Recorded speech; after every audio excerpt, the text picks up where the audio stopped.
Okay, so again, these have weak. You have weak Ni bonds. Okay, so note that it doesn't take much energy to break these nitrogen iodine bonds. Okay, so again for question 1, when bonds break, energy is either required or supplied or absorbed to break those bonds. Okay. For question 2, when bonds form, so for example, when this nitrogen-nitrogen triple bond or when the iodine-iodine single bond forms, is energy required, absorbed, supplied, or released?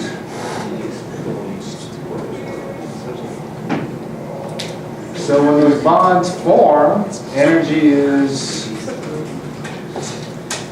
Okay, so who says energy is required for part B? What about who says energy is supplied? Who says energy is released? Who says energy is absorbed? Now, how come not all you guys are voting? Yeah, the answer is 3. So when bonds form, energy is released. Now note that bonds breaking and bonds forming, they're the reverse of each other.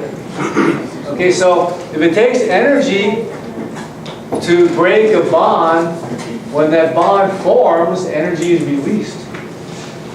Okay.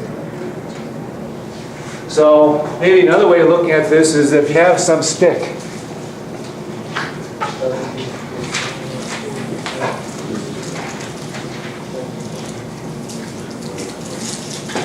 Okay, so this is some stick. Okay?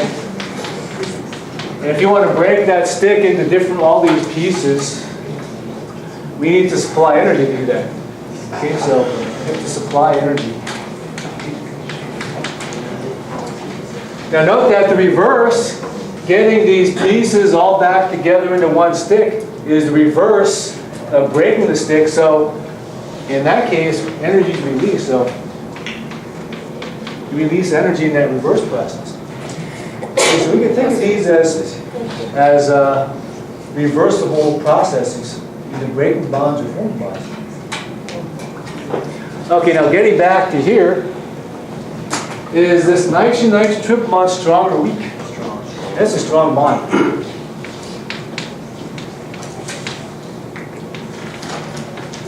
Is this iodine-iodine bond strong or weak? It's actually pretty weak. Okay, this is actually G bond. Okay, now getting back to this. This is a weak nitrogen-iodine bond. There's a lot of energy, there's a little bit of energy required to break this bond.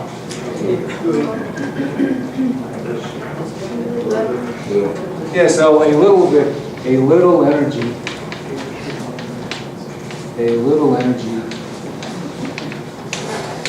is needed to break this bond.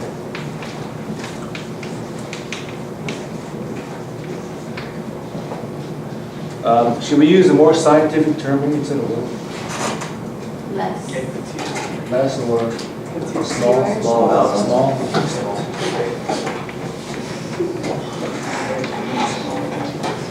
When that nitrogen-nitrogen triple bond forms, is a lot of energy released or a little energy released? Yeah, so when this bond forms, a lot of energy is released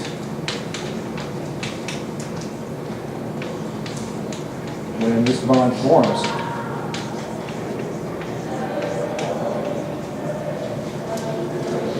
When the iodine-iodine bond forms, is a lot of energy released or a little bit of energy released?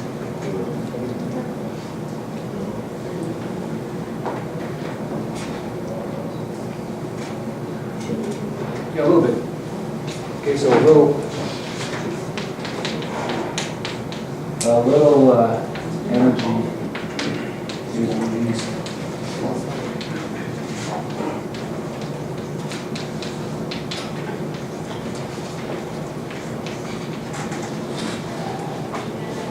When that bond forms.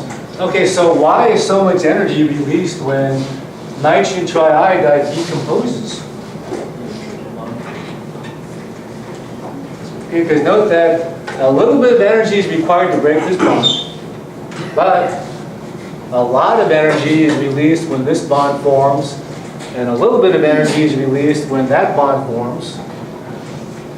So on balance, is more energy released or is more energy required for this reaction to occur? More energy released. Yeah, more energy is released. Okay, so that's why this reaction on balance is exothermic, so plus energy. And as a result, this is an exothermic reaction. So we can actually look up the numbers. We can look up the bond energy to break these 3 nitrogen iodine bonds. And that's the amount of energy needed to break those bonds. We can look up the amount of energy which is released when this nitrogen-nitrogen triple bond forms, as well as the amount of energy released when this iodine-iodine single bond forms. And again, on balance, if more energy is released than required, then that reaction is going to be exothermic. On the other hand, if more energy is required than the amount of energy released, it'll be endothermic. Okay, so it's always going to be that balance between the amount of energy required to break bonds compared to the amount of energy released to form bonds. Okay, let's go on to question C. When a bond, or most reactions are either exothermic or endothermic or either. Yeah, so if you had no idea about a reaction, what should you guess? Exothermic, endothermic, or neither? So you guess exothermic, okay? Because probably about 90% of reactions are exothermic. Okay, let's go on the next slide.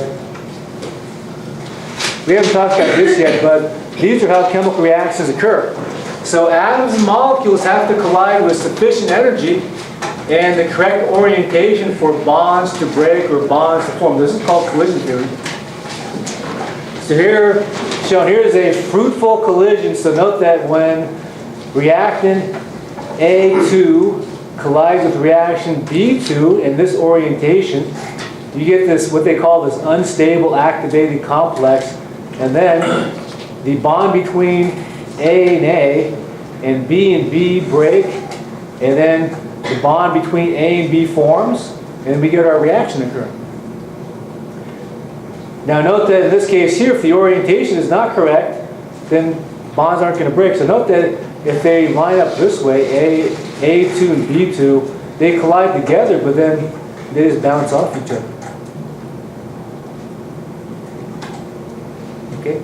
So if we go back to this nitrogen triiodide, what's colliding together?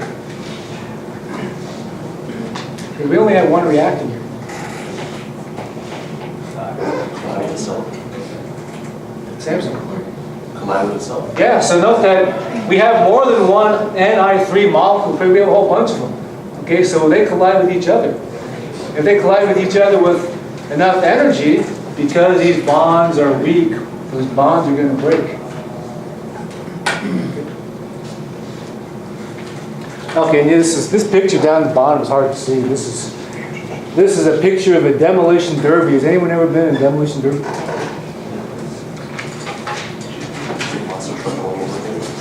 No, you have all these old cars colliding with each other, and the last car, which is running, wins the demolition derby. I think my younger brother, when he was a teenager, bought this old car and was running in these demolition derbies.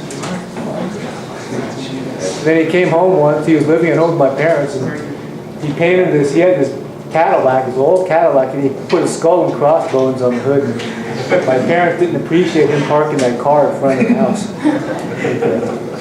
Skull and crossbones and the fins and all that stuff. Okay, so like we said, a chemical reaction involves energy. Now, there's two questions that we could ask. Does a reaction occur? And how fast does a reaction occur? So we've actually talked about this first question in Chem 1A. Does a reaction occur? We can look at thermal chemistry to answer that question. So in Chem 1B later on in the semester, we'll talk we'll expand on thermochemistry and talk about thermodynamics. In Chem 1A, if you remember, we talked about those two driving forces, enthalpy and entropy. Okay, so we'll review these two driving forces later on in the semester. What we'll talk about for the next week or two is kinetics or rates of reactions. And there's three factors which determines how fast a reaction occurs. So it's temperature, concentration, and the catalyst. Okay, so let's answer this question before we move on. An exothermic reaction is described by thermodynamics or kinetics?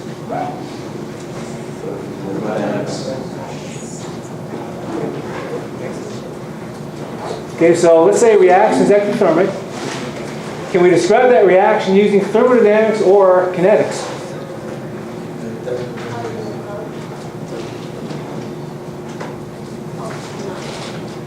Kinetics probably the temperature. And heat released. Yeah, so in an exothermic reaction, heat is released or energy is released. So can we describe this exothermic reaction using thermodynamics or kinetics? Who says it should be thermodynamics? Who says kinetics? Yes, actually, those who said thermodynamics are correct. Okay, so an exothermic or endothermic reaction is described by thermodynamics. Kinetics describes how fast reactions occur. Okay, so let's go on the next slide. Okay, so this is what we talked about in terms of the driving forces. We can use these two driving forces to determine whether a reaction occurs. Now, again, the two driving forces are enthalpy and entropy. Now, enthalpy is just another way of talking about Hess's law. So, let's take a look at this example. Is wood burning an exothermic reaction or endothermic reaction?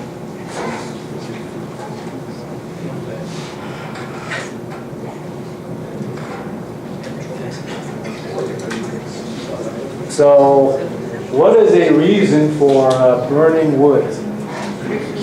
Yeah, for heat. So if it's generating heat, that means that wood burning, is it exothermic or endothermic? That's exothermic. I've shown two reaction energy diagrams.